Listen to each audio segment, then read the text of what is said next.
해마다 연초에 열렸던 정부의 새해 업무 보고 그 타이틀이 주요 현안 해법 회의로 바뀌었습니다. 그만큼 산적한 현안이 있고 또 실질적인 해법이 중요해졌다는 최상목 대행의 뜻이 반영된 건데요.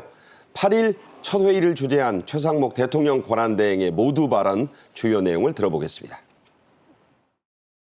범부처가 원팀으로 뭉쳐서 민생과 경제가 조속히 안정될 수 있도록 정책 역량을 집중해야 하겠습니다. 당초 계획보다 한 발 더 발빠르게 정책을 집행하고 국민들이 가시적인 혜택을 누릴 수 있도록 혼신의 힘을 다하겠습니다. 방금 들으신 대로 최상목 대행은 원팀의 중요성을 강조했습니다. 설 연휴가 지난 뒤에 합동 비상 수출 대책도 수립해 내놓겠다고 했죠?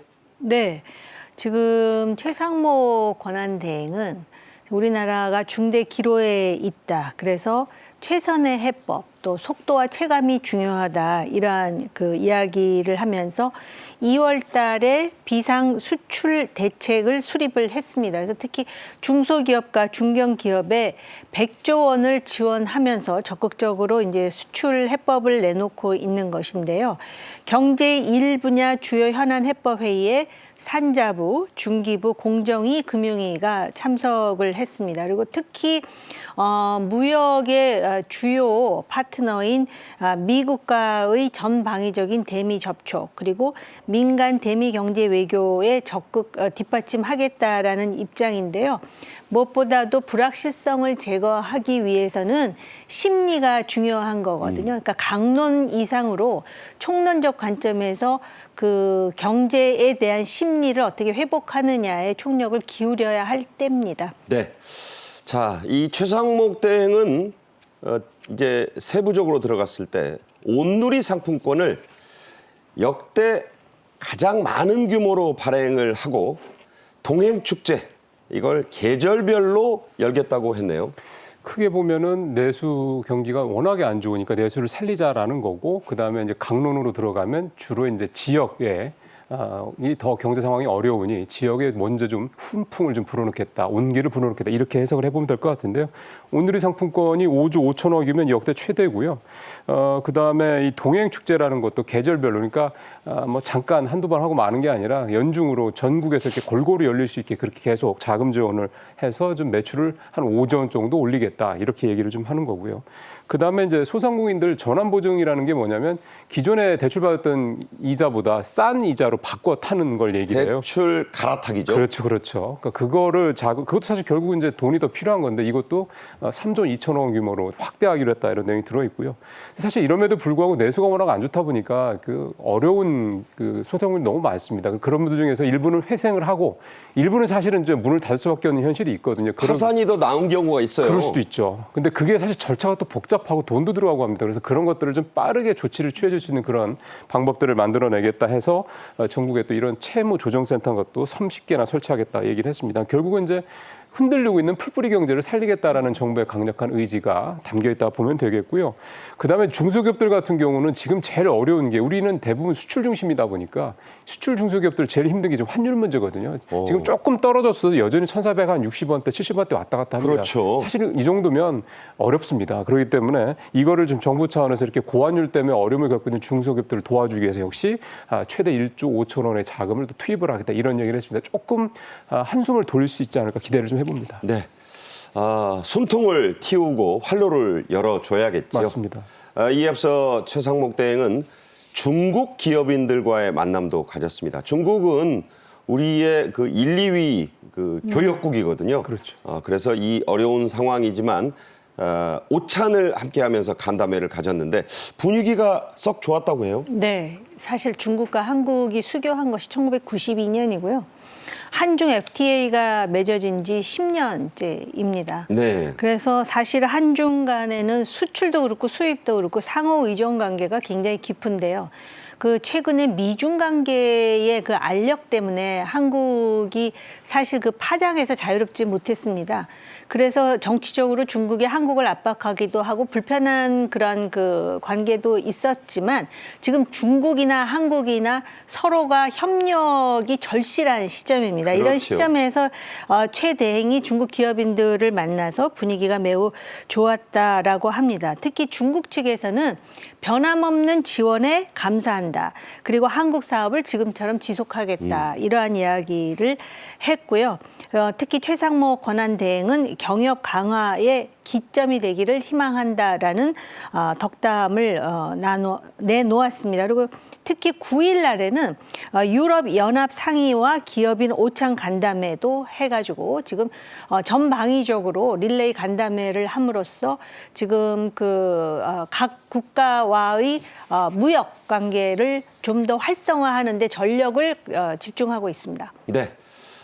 그리고 9일 오전, 오늘 오전이 되겠네요. 국회에서는 정부와 여당, 이 흔히 당정이라고 표현하는데 그 협의회가 열렸습니다. 여기서 민생 대책, 특히 설 연휴를 앞둔 구체적인 민생 대책들이 많이 나왔죠? 예.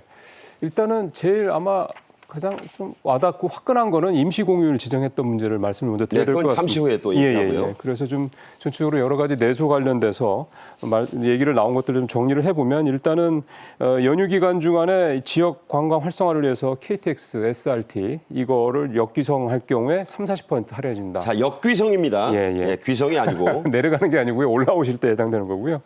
그다음에 이제 내수가를 활성화시키는 방법이 되겠죠. 그 관광을 사실 활성화시키기 좀 돈이 필요한데 중소기업 계신 분들 같은 경우는 사실 뭐 설 보너스 이렇게 받는 분들도 별로 없고 하다 보니까 나라가 보너스 주겠다는 거예요. 예, 맞습니다. 그래서 15만 명에게 40만 원의 국내 여행 경비를 지원하겠다. 40만 원이면 가족 다녀오는데 힘이 되겠죠? 네, 만만치 않죠. 괜찮습니다. 그다음에 또 숙박권도 좀 할인할 수 있도록 3만 원짜리 할인 쿠폰 100만 장도 배포하기로 했고요.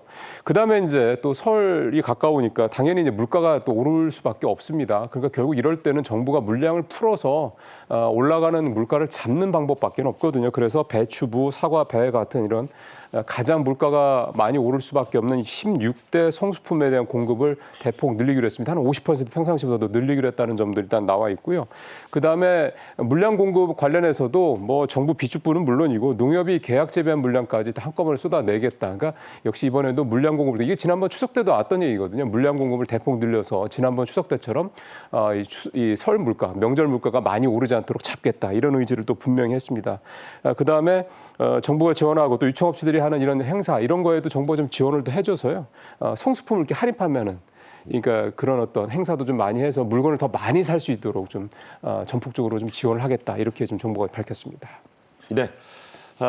올 설 연휴는 화요일부터 목요일까지예요. 그래서 월요일과 금요일이 검습니다. 그러니까 일하는 날인데 이걸 하나를 메워주기로 했어요. 정부와 여당은 오는 27일 이게 월요일입니다. 그렇습니다. 여기를 임시 공휴일로 이날을 지정했습니다. 그래서 짧게는 6일, 길게는 금요일을 쉬어줄 수 있다면 9일까지 쉴 수가 있네요. 예, 그러니까 굉장히 좀 긴 연휴가 뜻밖의 생기게 좀 됐다 이렇게 좀 볼 수가 있는데 원래는 딱 중간에 그러니까 화면에서 보시는 것처럼 28, 29, 30 이게 원래 연휴였거든요. 근데 27일을 빨갛게 하면 그렇죠. 6일이 되고 25일부터 해서 6일이 딱 되는 거고요. 아까 앵커님 말씀하신 대로 31일 만약에 뭐 개별적으로 휴가를 내거나 회사 차원에서 뭐 쉰다 이렇게 얘기가 되면 정말 9일짜리 장기 이 설 연휴가 되겠습니다. 일단 임시공휴일 이렇게 지정한 이유는 역시 뭐 내수를 살리겠다라는 차원에서 좀 보면 되겠고요. 또 뭐 설 뭐 이런 거 좀 제사라든가 이런 행사들 지내고 난 다음에 좀 남는 시간에 여기저기 좀 관광도 좀 하시면서 이렇게 내수 좀 살렸으면 좋겠다 이런 부분도 좀 담겨 있고요. 사실 또 이렇게 하다 보면 이게 임시공휴일 지정하다 보면 혜택을 못 받는 분들이 또 있거든요. 이제 그런 분들 같은 경우는 또 정부에서 세심하게 챙기겠다 이렇게 얘기도 했습니다. 물론 이제 임시공휴일을 지정한 게 경제 효과가 뭐 얼마나 있느냐에 대한 얘기는 사실은 늘 있습니다. 있긴 한데 어쨌든 좀 더 많이 쉴 수 있고 하면은 또 삶의 질도 좋아지는 것도 사실이긴 하고요. 기업들 같은 경우는 물론 조금 비용은 계속 들어가는데 아무래도 공장을 못 돌리면 생산성이 떨어지는 측면 이런 부분들이 있는 것도 사실이긴 합니다. 네, 양면이 있습니다만 그렇죠. 내수를 좀 일으키기 위해서 집에만 계시지 말고 물론 돈이 있어야겠지만 국능 유적지 무료로 개방한다니까 많이 가서 돈을 좀 쓰시라 이런 얘기가 되겠습니다. 설 연휴 열차 예매가 시작이 됐는데요. 환불을 하면 위약금을 물립니다. 근데 이걸 좀 크게 올렸어요. 자, 이유가 뭡니까? 네, 일단 얼마만큼 올렸는지를 잠시 알려드리면은요. 출발 3시간 전까지 이제 환불을 하면은 평소에는 5%였는데 이것을 10% 위약금을 올리고요. 출발 직전에 이제 3시간 전부터 출발 직전까지 환불을 하게 되면은 원래는 10%였는데 이걸 이제 20%로 늘렸습니다. 2배네요. 네, 왜냐하면은 지금 이번 24일부터 다음 달 2일까지가 특별 수송 기간인데요. 네. 이럴 때 좌석을 선점을 해놓고 막판에 취소를 하는 정말 시민 의식이 결여된 사람들이 의외로 많다라고 합니다. 그러니까 실질적으로 수요자들에게 열차를 탈 수 있는 그런 기회를 뺏는 거네요. 그렇죠. 없어지는 거죠. 그래서 이러한 도덕적 해이를 막기 위해서 지금 환불 위약금을 2배로 늘린 것입니다. 특히 네. 이렇게 위약금을 인상함으로써 묻지마 예약이라든지 노쇼를 사전에 방지하겠다라는 건데 이거는 좀 과하게 얘기하자면 우리나라의 어떤 사회적인 수준과도 연동되는 문제 아니겠습니까? 외국에는 노쇼하면 아주 엄벌을 하죠. 그렇습니다. 네.